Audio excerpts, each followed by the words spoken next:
first of all, we get a chance because the way college football's set up, we don't have like a preseason, and you have your inter-squad scrimmages in an empty stadium, on an empty practice field. And so this is your first opportunity to really have a game simulation with a great crowd, expecting a great crowd, and just a game day type of an environment, so our guys can get on the field, coaches can get off the field, and we can show what we can do. You learn a lot when you're put out there, and you gotta make a lot of decisions on your own, manage the game on both sides of the ball, and play within the rules. And just sometimes you get exposed through that game day simulation, and just find out where we are. You have a good feel going into the game where we're at, but again, this is just another opportunity for us to go out and compete in a game-like situation and see how our guys respond. But you want to see all the things that you've been demanding all spring. You want to see those things show up, how we play, how we compete, how we run on and off the field, play within the rules, doing the little things right, and, stance, alignment, assignment key, your fundamentals, protecting the football, no blown assignments, no turnovers. On the other side of the ball, playing aggressive, playing physical, pursuing to the ball with, again, violence, and, making plays when you get an opportunity on both sides of the ball. No big play bust, and being able to, again, manage the way the coaches on both sidelines want to manage the game. And so the players being able to go out there and execute at a high level. So that kind of covers the gamut, and obviously you want to stay healthy through it. So we're going to split the squad up. Again, we're going to have a red and white team, and Dylan will play a little bit of quarterback for both sides, but otherwise we're going to split it evenly, coaches as well.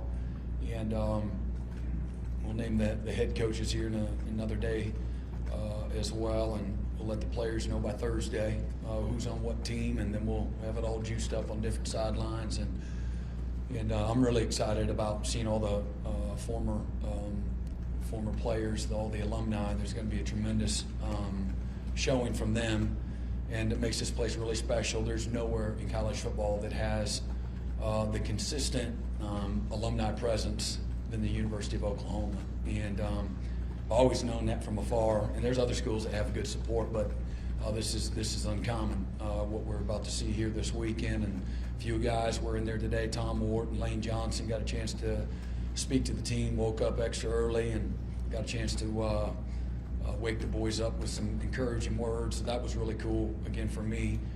And then this weekend is going to be filled with that. So we'll get those guys, as many of them as want to. We'll split them up too, put them on opposite sidelines.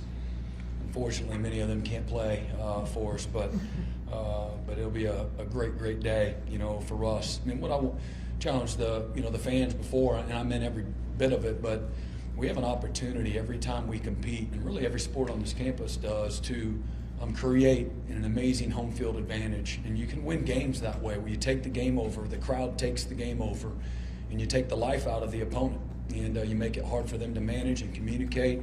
You just suffocate them with energy and intensity and passion and noise, and yet it has a dramatic effect. And I just say that while we were at Clemson over the last decade, we had the best third down defense in all of college football over the 10 years at average, and number one in a bunch of categories. But that third down defense, when they got on the field in Death Valley and in Clemson, South Carolina, it was a wrap. And it was deafening, and we get an opportunity to do that each and every game. There's a reason we've won, so much here at home. One of the best home records in all of college football over the last 20 years, and the crowd has been a big part of that. But we're trying to take it to another level. We're trying to take this program from good to great, and that's a big step. And it takes a lot of intention and a lot of purpose to get that.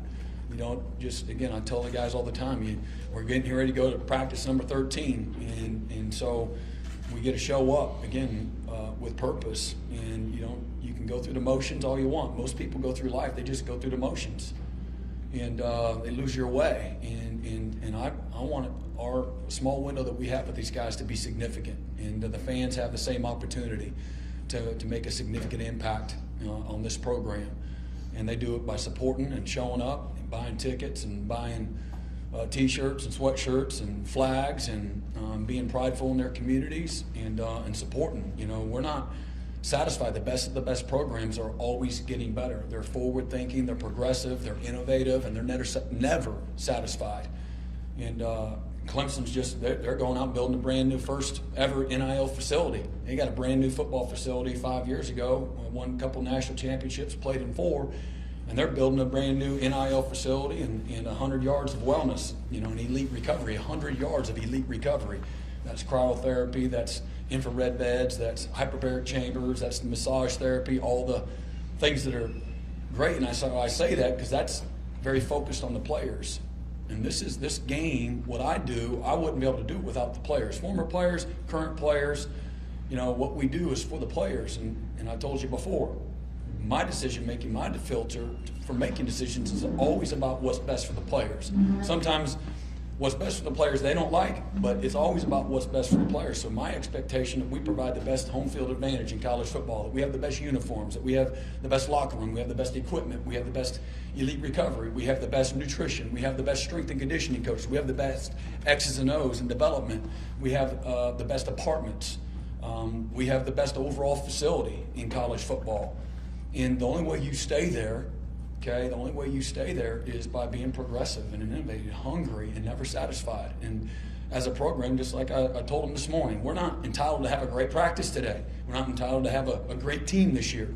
We're not entitled to win. This program is not entitled to win. And again, I know Coach Switzer said, you know, we invented championships, and I get that. And we've won more than anybody for a long time, okay? But we're not entitled to win in the future. And you got to put the work in. You got to put it in every day. And everybody has a part, and at every level, coaches, administrators, players, fans, supporters, and we got a lot of work to do. This campus and all these athletes, the football player's journey is no more important than the soccer players on the women's team's journey, or the tennis player, or the baseball, or the softball, the gymnastics. It's not. I get where a lot of revenue comes from, but that doesn't make, those are people's children. Those are kids chasing their dreams, just like every one of our football players.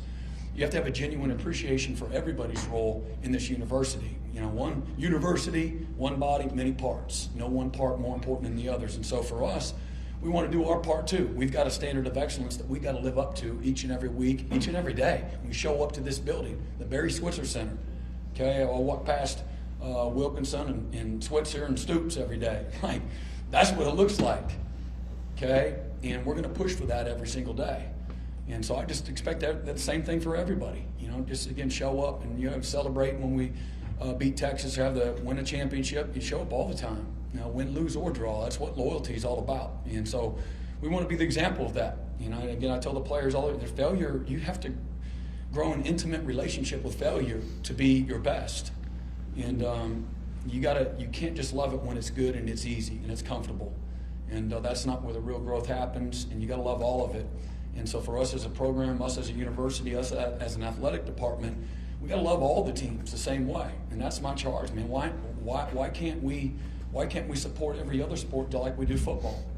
And half of them are, you can show up out there and be outside the court or the fields and be for free. You can show up on the grass area and cheer them on. Our golf teams are doing outstanding. You know, just go down the list. It's really amazing. And that's a cool thing about Norman. It's an amazing college community. There's plenty of things to do. It's not in the middle of nowhere. You got Oklahoma City in that area. It's a beautiful area. You got Dallas an hour and a half away, and then you got Norman that's got great diversity. Got tremendous athletic teams and a very, very long history and tradition of winning at the highest level in so many sports. So everybody deserves the support. And so I'm just trying just a little bit more. We talk about 212, right? 212 is where the boiling water happens. That's how you move a locomotive. At 211, that thing's sitting completely and totally still, won't go anywhere. But it needs just one more degree, a little bit more, care a little more, work a little more, love a little more, react a little more, okay? Just a little bit more, okay? That makes a difference. And if everybody has that mindset, we'll all get where we want to go. But like I said, we're getting ready to go. Again, we're got to be great where your feet are, but we're transitioning. Our program is. And to be the best of the best, man, then everything does matter. Everything does count. And if people looked at that as a challenge, great. You know, that's great. But I want, we have an opportunity to, again, create the most hostile, environment in all of college football. And that's what we want. And that's, I'm hopeful that for our players, because I know how hard they work. Man, I've been so proud of this group of guys and our coaches. The spirit of this team is, amazing. They just got something to them, a willingness to be led.